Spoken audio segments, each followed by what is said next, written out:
Hello, Internet. My name is Hannah, and I'm going to share with you my story by drawing my life. It all started on October 29th, 1997. I'm not exactly sure where I was born, but it all has to do with some crazy story with a football camp and a tornado in Kansas and a blizzard. Nobody really knows where I came from. Anyways, I showed up and discovered my mom, Megan, who is an event planner and Budweiser girl, and my dad, who is a college football coach. They always let me have my own opinion and be who I am. We were a happy family. I also have an older brother, Trevor, a big sister, Jessica, and my main man, Jay, who is one of my dad's football players, but I always forget that he's not really my brother. They don't live with us, though. One day, my parents decided to move us back to my dad's hometown. We lived in a few different houses and eventually settled in a lovely house on Orion Street. That's where I remember most of my childhood with my mom, dad, and little brother Mikey. He was born in 1999, and I called him Baby Bob for a while. I had the best childhood ever. I spent it with my best friends / neighbors, Joey, Jesse, Eli, Mackenzie, Chris, Patrick, Katie, Tyler, and my brother Mikey. We are the coolest cats on the block. In about 2005, we moved to my current house. There weren't many kids my age, and it turns out that some of the neighbors were really judgmental. They shunned a guy for not taking care of his lawn. Had they taken time to get to know him, they would have learned why he couldn't take care of his yard, and that he was really a cool guy. But a few years after we moved into that house, I began having personal issues. Even though I still had two great friends, a loving family, and a home that any kid could dream of, I wasn't happy with who I was, but I didn't know why, and I didn't know how to fix it. Towards the end of elementary school, things got really rough. I was constantly being called annoying, fat, hyper, and worthless. Nobody stood up for me. My peers hated me, and I accepted it, because I hated me too. In 6th grade, when I was 11 years old, I stopped talking. I had no friends, and I had nothing to say anymore. And I hated myself, and it sucked. That's a mirror. Anyways, in 6th grade, when I was 11 years old, I stopped talking. I also stopped eating lunch every day. I threw my lunch away, skipped breakfast, and started feeling skinnier. I loved seeing my ribs, hip bones, and collarbones, but I still didn't talk to anybody, and I made myself throw up a lot. I felt like the whole world hated me, and I hated myself the most. Outside of school, though, I felt safe. My best friends were my family members, and my dad eventually showed me a Christian radio station. These people talked about this Jesus guy and said that he loved the whole world. Eventually, I went to the bookstore and bought a Bible. I found a verse that said, God is love. And I thought about that verse and who this mysterious Jesus person was. But I carried on with my life, not really thinking about it too much.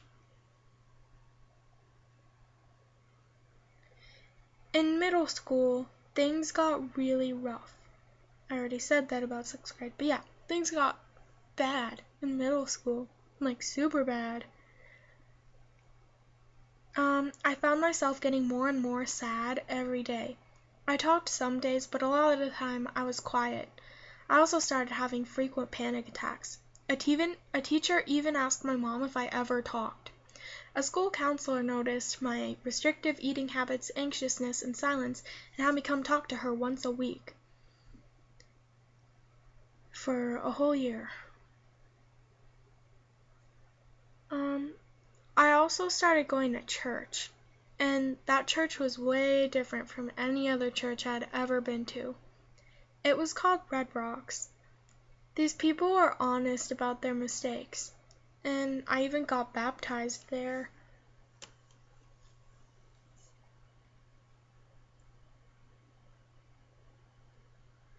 One day, I went to youth group. There were easily 100 kids there. The first service I ever went to, a girl was talking about how she used to hate herself, and she made herself throw up, just like me. After she shared her story, the pastor started talking about Jesus again, and I will never forget what he said.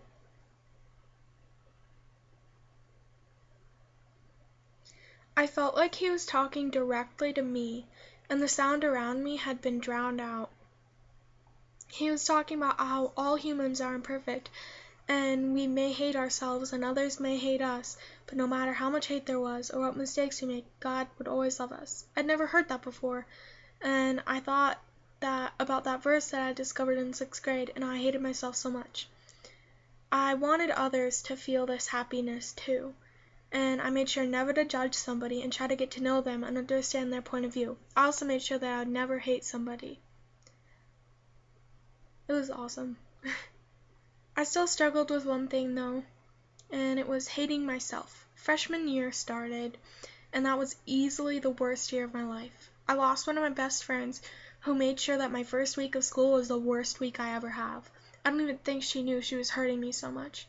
After that, her and many more people treated me like I was worthless. I felt like I was back in 6th grade. Eventually, I got very, very sick.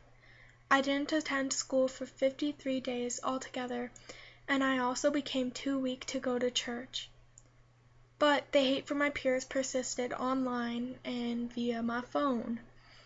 I became trapped in my own little world of physical weakness and overwhelming self-hate. I kept a prayer journal and filled it with questions asking God if He had loved me. Eventually one night I decided to give up. My relationship with my parents was ruined, and I had been discarded by students at school. It felt like God had turned His back on me. I began to have an overwhelming panic attack and cut a line straight down my wrist.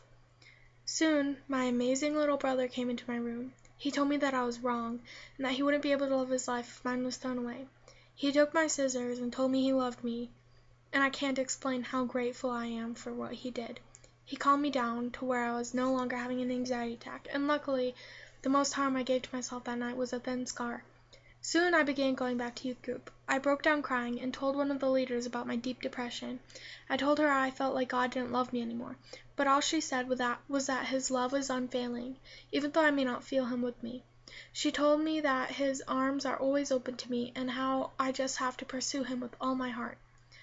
I knew what I had felt before, and I remembered the verse, God is love, which reminded me that He cannot hate me if all He knows is love.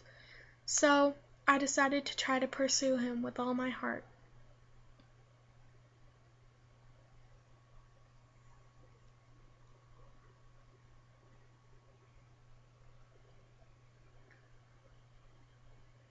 Things continued to get better from there. One day, I had the words, "Do you know the way you move me," stuck in my head after seeing them tattooed on a girl's forearm, so I googled them and listened to a song that I found with that title. It ended up being a 20-minute long Christian song. As I listened to it, I found myself crying, feeling that same feeling I felt that first night at youth group. I realized that God was still in my life and